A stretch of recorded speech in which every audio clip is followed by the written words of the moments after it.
Someone rightly said that charity begins at home. And that's the same rule that applies to whenever we are striving for a change. There are many people out there who actually talk about embracing diversity and inclusion. But there are only few out there who takes that extensive research to the next level, who actually try to make a change, to make the difference, and make those multicultural societies feel inclusive in the society today. It's all about doing something to bring that change.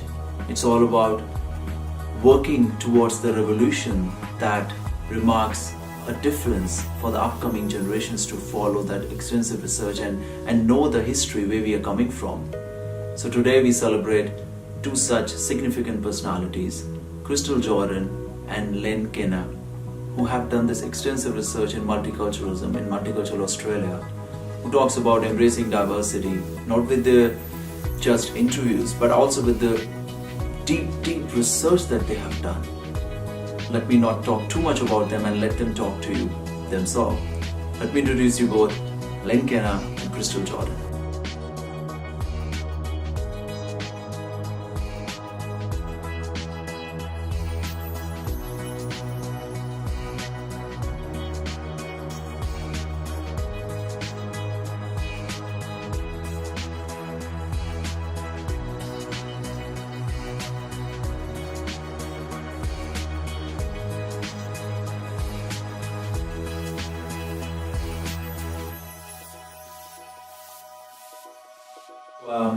Welcome Len, Crystal. Welcome to the Local Heroes segment of One World Family. Thank you for giving us time today and meeting up with us. How are you both? We're fine, thanks, and thanks for coming here today to my home, and I'm looking forward to sharing your company with me. It's an honor. So first of all, Len, Crystal, I want to ask you the first most question that I want to know is, tell us a bit about you both to the viewers, like your background, how did you both decide to collaborate on this journey? We'll start with Chris, ladies first. Okay. Well, Len was already started on the journey by himself, and then along that journey he got me to do some illustrations and things like that, and then later on he got overwhelmed with the work, so I assisted more, and also I used my expertise in helping with the getting the books ready for publishing and things like that. So that's how I started to get involved, and I was interested in it because it was about India, and my father was born in India, so I've always had an interest in India, so that got me in. And then when I started doing some illustrations of things to do with India for him, and other illustrations for other types of poems and things he'd done, I got more and more interested. Oh, so you're half Indian? No, I'm not. What, 16th or something? No, my father was, grandfather was in the British Army in Bareilly in Uttar Pradesh. Oh, yes. Wow. Yes. So you do have strong connections with India. Yes. And how about you, Len?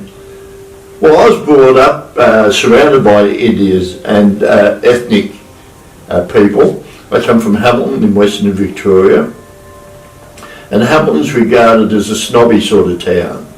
It's where all the squatters come from, the Malcolm Frasers and all those sort of people with their private planes and that sort of thing.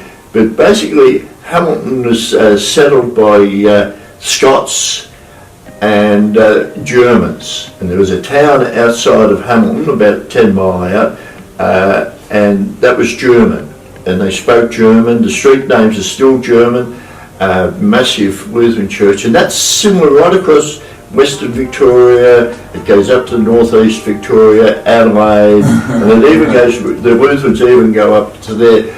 And my mother was best friend, her husband was third generation Australian, and he couldn't speak English very well. Wow, okay. And the main street of Hamilton was owned by Italians, and through the war, after the fall of North Africa, Italian prisoners of war were brought to Australia, and they were given the option they could stay in internment camps or they could go and work on farms and they'd be paid for it. They paid award wages. They wore purple sort of clothes similar to that curtain, and there was no restrictions on them. They go to the pictures, they couldn't drink, but they could drive. They went to mass every Sunday, and then on top of that, every Saturday afternoon, the Chinese market gardeners used to bring vegetables round to my mother, because there's market gardeners along the Grange Burn, and that's the creek in Hamilton.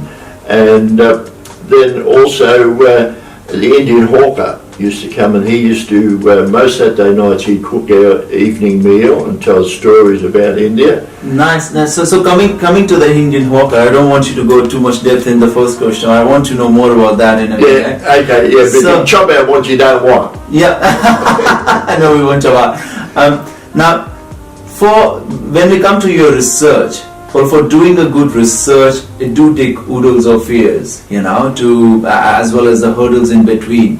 So I really want you to know that what is that one thing or inspiring point for you which make you not to quit?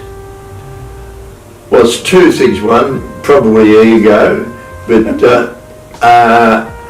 and the fact that because I grew up with all this ethnic people around me, and it wasn't recognised. Even when I studied at university history, you'd see Chinese and Germans and Russians, and they were not recognised. And I wanted the Australian history to project ethnic people where credit was due. And that was the main driving force. And the other one, and Chris and I both thought this, that when we put our first book out, people would jump out of trees to buy it and say, let's do more, let's find out more. Did not happen. Wow. And so we just battled on and not letting them, we were going to win, put it that way. I must say you're definitely a revolutionist. You're definitely a revolutionist to bring such extensive research out for people and to prove a point that definitely there's a due which is not being shared and which is not being mentioned in the history. The problem was they didn't believe they had a history. Yeah. You'd tell the Indians, about the history that went right back to virtually day one with Australia, and they just didn't believe it. They believed that Indians started coming here in like the 1960s, 70s. They didn't believe there was any history before that. And the important thing about our work, and Chris will back this up, is for all ethnic people, if you don't know your history in Australia, it's like a tree without roots. You're growing from the top up. It's unhealthy, it's unsatisfactory, and it's not true. And that was the story, as Chris said, they didn't believe they had a history. And Indians were pioneers, the same as what the Scots and Irish were, and the English were. And they were, basically from day one, the contribution from India has formed Australia. So, Crystal, you mentioned to me before that you actually are one of the migrants. Yes. So, you have to share this story. But what was your migrant story, and how was the experience in the early days, and how things are changed now? Okay, well, my father had been a prisoner of war for 5 years during the Second World War, and we migrated to Australia in 1948. And at that time there was a lot of difference even for English migrants, and particularly we were Protestant, and we moved into an area where there was Protestant and Catholic, and there was a lot of infighting with the children sometimes. Like the Catholics went to their Catholic schools and we went to the state schools. And you go to school and we'd be saying, Catholic dogs sitting on logs, and they'd be telling us to go home back to where we came from. And sometimes we used to get rocks and bricks thrown on our roof and things like that. So a lot of my friends were people, like I had a girlfriend who was German background, Lutheran. I had another one that they came from Poland. and a lot were people that had migrated here after World War II.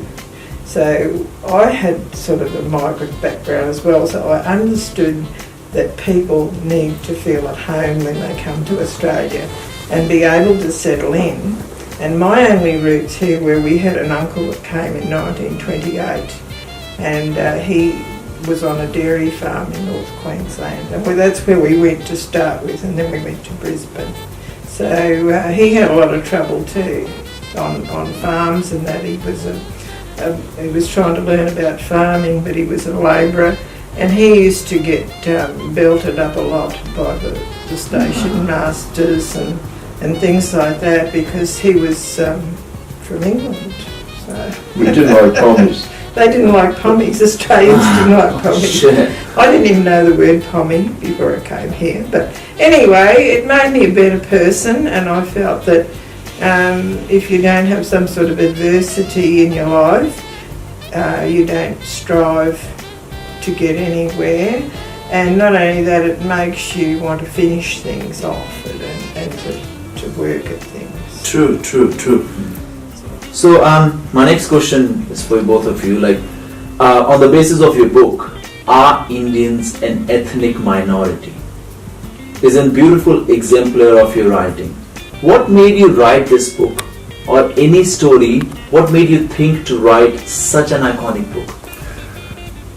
Well, first of all, the title of the book is with a question mark. Yeah, I got the question here with a question mark. Right, okay.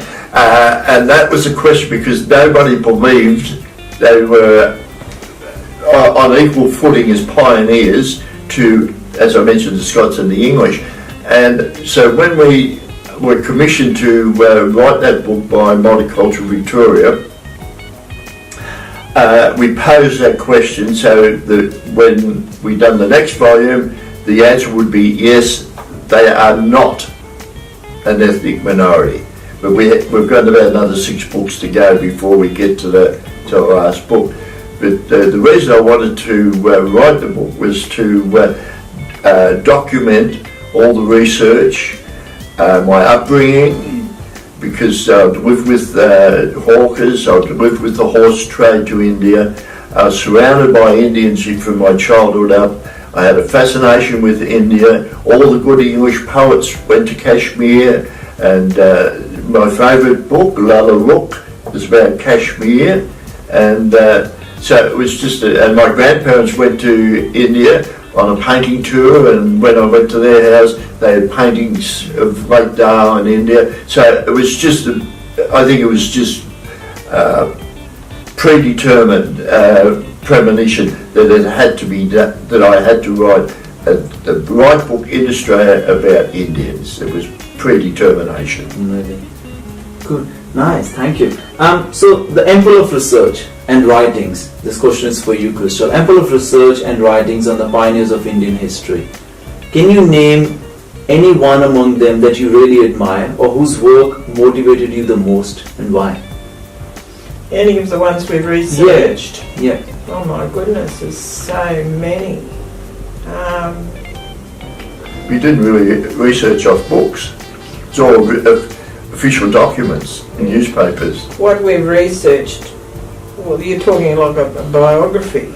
Yeah, like among so many stories that you covered, so many people that you mentioned in your research, one of them, or a few... Well, Siva Singh probably. Siva Singh, okay. Would be one. He's the most current at the moment that we're working on, but it's quite interesting really, because he was a hawker, came to Australia as a hawker before 1900, and he worked up and around the Benalla area, up to like Henty, Albury, all around that way.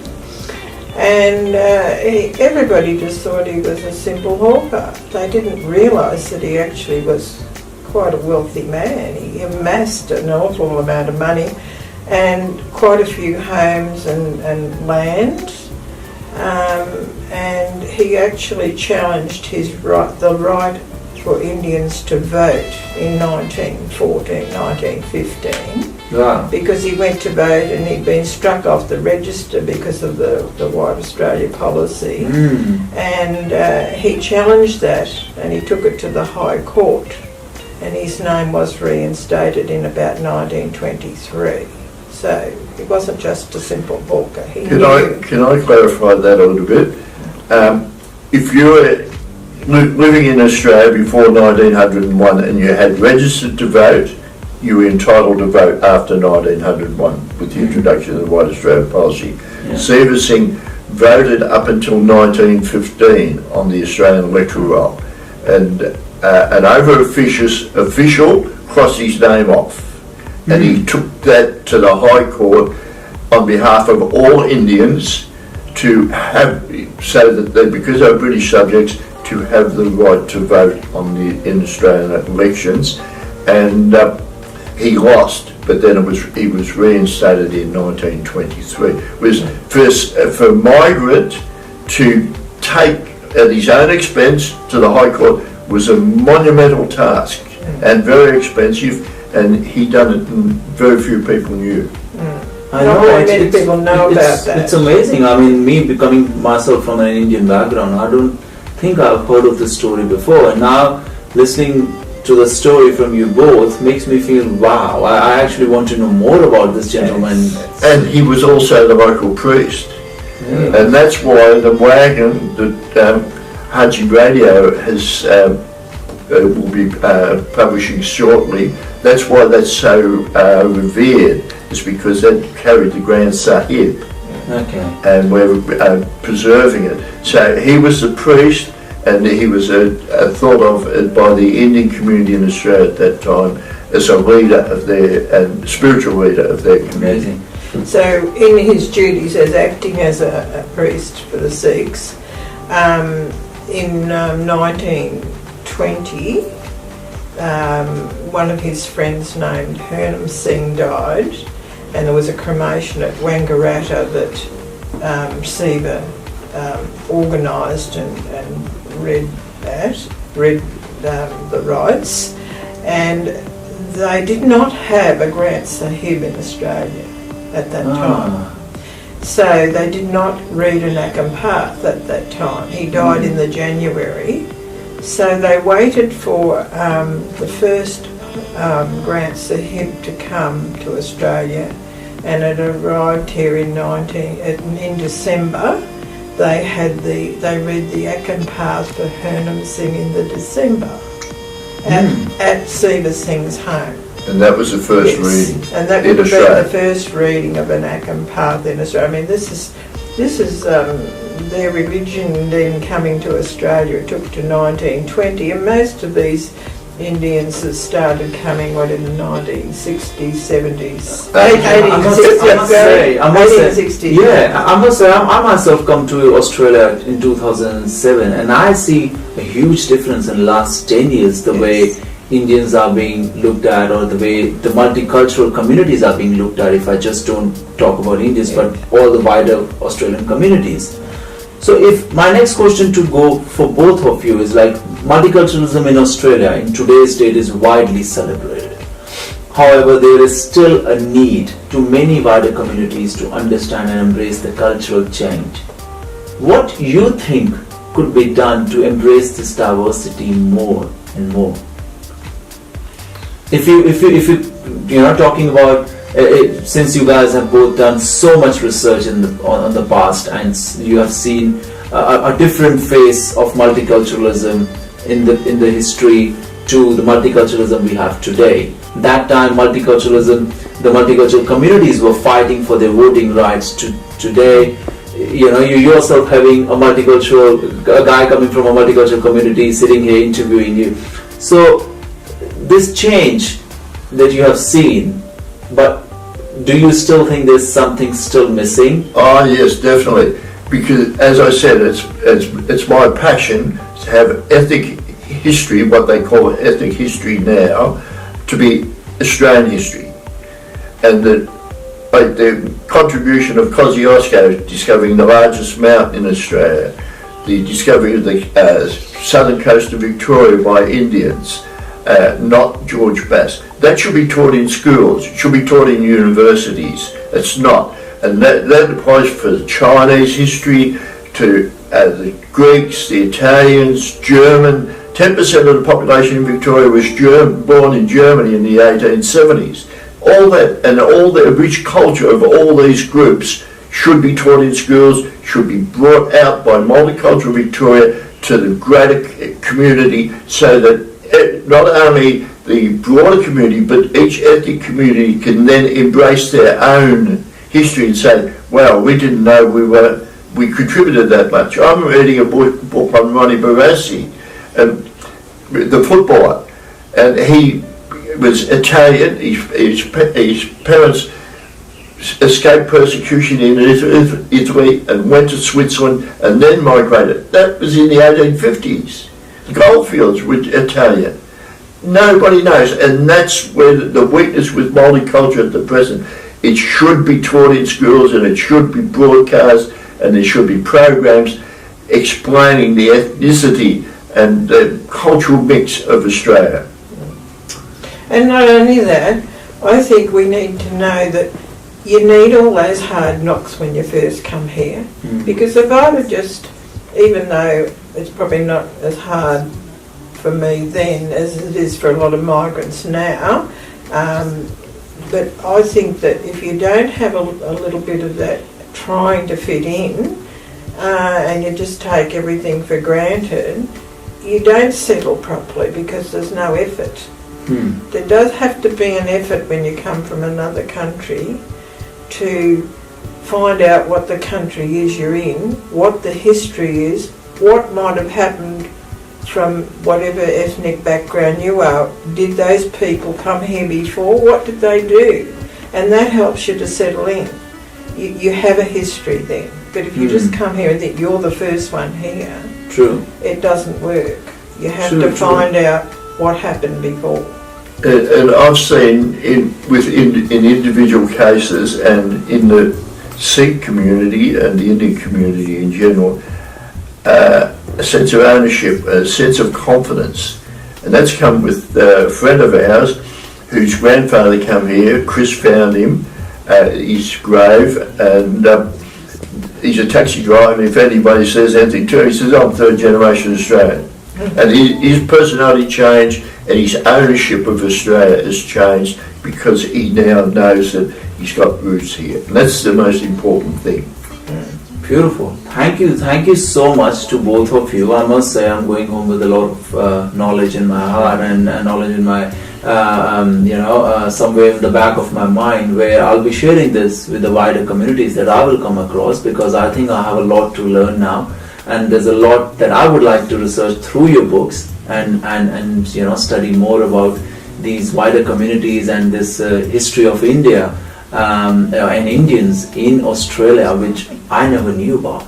So thank you so much for this amazing research, and I hope it does get to the wider communities and people do acknowledge the extensive and this deep research that you both have done, and it gets it's due out there to the and people know about it, that where they actually come from and what's their migrant story.